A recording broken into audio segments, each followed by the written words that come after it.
Sure. In a week in sports history where you see games stop on Tuesday, and we've gotten to the point now where conversations are being had throughout the country. We will not stop that here on SportsCenter. That's right. We're going to go inside the bubble to talk about the NBA and, Matt, some potentially huge news in the college football landscape. All of that plus more in the next 2 hours on SportsCenter. This is SportsCenter.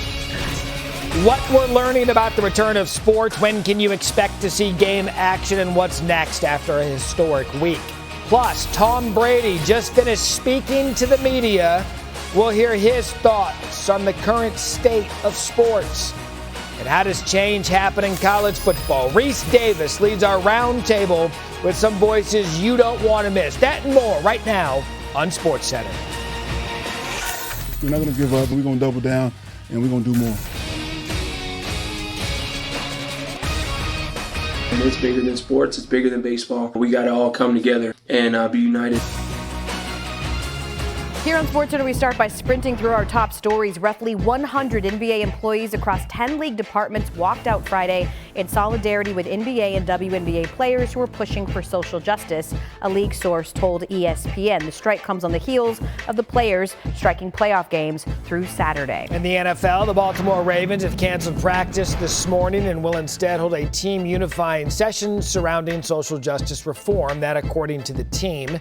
The Ravens' cancellation follows 9 NFL teams not practicing Thursday in response to the police shooting of Jacob Blake in Wisconsin. Well, the Bucs open up their season a couple weeks from now. They got their first scrimmage at Raymond James Stadium today, so Tom Brady's first opportunity to dip his toe in his home stadium. But his thoughts, however, were on the collective demonstrations across the sports world amid social unrest in this country. Everyone, makes the choices that they feel are best for them. And I think everyone is very sensitive of everything that's happening. And I think the communication that we have on a daily basis about social injustice is important for all of us. So, just trying to continue to listen and learn to certainly the guys on my team and the guys that I connect with, and, do as much as we can to help things going forward. Sort of staying in NFL and in Florida, Matt, the Miami Dolphins have decided to continue with practice today, despite other teams canceling sessions this week in the wake of the Jacob Blake shooting in Wisconsin. And again, we saw 9. We saw another one today. Their head coach, the Dolphins head coach, Brian Flores, when addressing the media, made it clear that despite his team practicing, they are well aware of the climate in this country.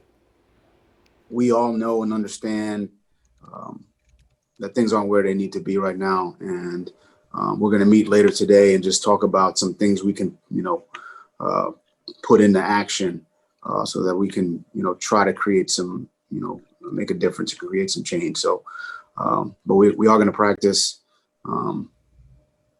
Look, I mean, this is, you guys know this. I've lived this. I grew up in this era. I've had guns pointed at me by police officers. This is not something I take lightly. This team takes lightly. I've had multiple conversations. They've spoken to you. I know Kayvon talked to you about his situation. There's other experiences that guys on our team have had that, are unfortunate. And,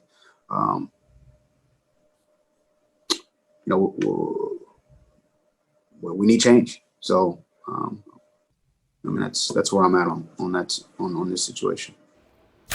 Powerful stuff from Coach Flores. Still ahead on SportsCenter. We will stay in Florida in the NFL. More reaction from Tom Brady's comments, and Marcus Spears weighs in on TB12's role, and others can play, moving the conversation forward. So, Matt, when the NBA season stopped on Wednesday, there were 3 games on the docket, starting with the Bucks, who didn't take the floor, and the Magic. Milwaukee's won 3 straight after dropping Game 1. There was a huge Game 5 between the Rockets and the Thunder schedule. They're tied at 2-2 after consecutive OKC wins.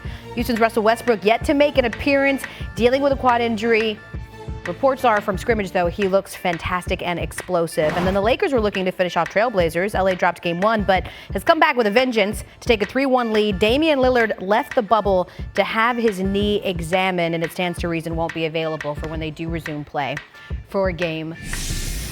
So we now welcome in our senior NBA insider, Adrian WOJ, who's joining us live from the bubble in Orlando. And Woj, you reported the playoffs are going to resume tomorrow, but what role did Hornets owner Michael Jordan play in all of this? Yeah, Al, there's a terrific story by our Jackie McMullen on espn.com about that role and really a bridge with the owners and star players last week as conversations were happening between the two sides about how the league would move forward. You know, Michael Jordan is the only one who's been on both sides, and he knows that there are certain times where the owners have to listen to the players and they don't want to be lectured to by them, and he really made that clear to his peers. Chris Paul, Russell Westbrook, are a couple players who Jordan was in contact with and helped bridge those conversations, to get the league through the player boycotts, the team boycotts of late this week. He understands the lingo on both sides, right? Puts him in a very unique position, if you will. So we now focus towards actual gameplay as the players do. Thunder and Rockets, Game 5 tomorrow. I just mentioned the series is tied at 2. I also mentioned we haven't seen Russell Westbrook in this series. What are the chances he makes his debut, Woj?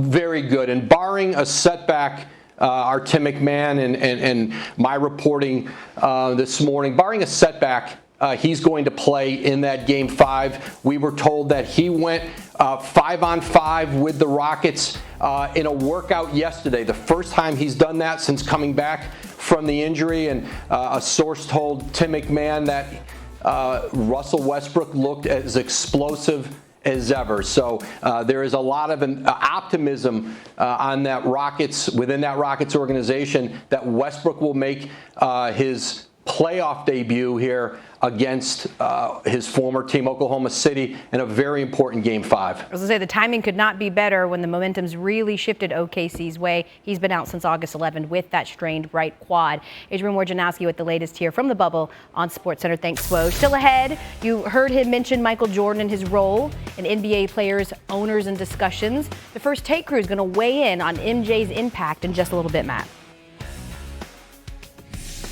SportsCenter on the Road is presented by Rocket Mortgage.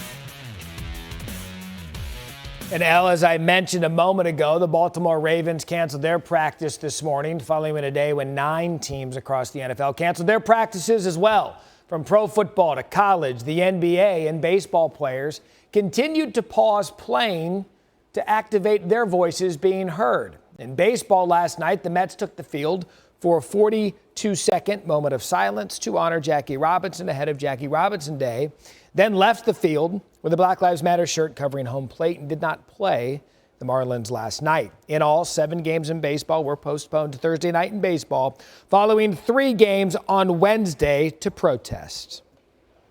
We showed our action tonight that we're not just going to shut up and dribble, we'll shut up and play ball. We're stand for what we believe in. The fact that I'm on the Zoom call and we're talking about this in 2020, I don't see the progress in that. It's almost like we're going backwards. I've always believed there's 2 things that you can't live without. And it has nothing to do with food and water. It's love and hope. And I don't think we're doing a good job in our country giving that to everyone. And I think that needs to be the focus here. If you're a kid and you turn on the TV tonight and you don't see that we're playing, and you ask your parents why aren't the Red Sox playing, I hope the parents have a serious discussion with their kids and tell them what's going on, explain what's going on, because we need to discuss these things more. We need to listen more, and that's the only way that we're going to change. The NHL also postponing Thursday and Friday's conference semi-games out of protest, with the 4 games impacted resuming on Saturday. In a statement about their decision, the NHL said, in part, "We understand these tragedies require us and others to recognize the moment." Ryan Reeves, winger for the Golden Knights, admitting that he anguished at first over the players' course of action. I think if you look around this room, there's a lot of white athletes in here, and I think that's the statement that's being made right now. It's great that the NBA did this, and the MLB and the WNBA. They have a lot of black players in those leagues, but for all these athletes in here to take a stand and say, you know what, we see the problem too, and we stand behind you. I go to war with these guys, and I hate their guts on the ice, but I couldn't be more proud of these guys. It's, the statement that they've made today is something that's going to last. These 2 days isn't going to fix anything, but the conversation and the statement that's been made is very powerful, especially coming from this league. And finally, the Bears, Jets, Packers, Colts, Titans, Broncos, Cardinals, Chargers, and Washington.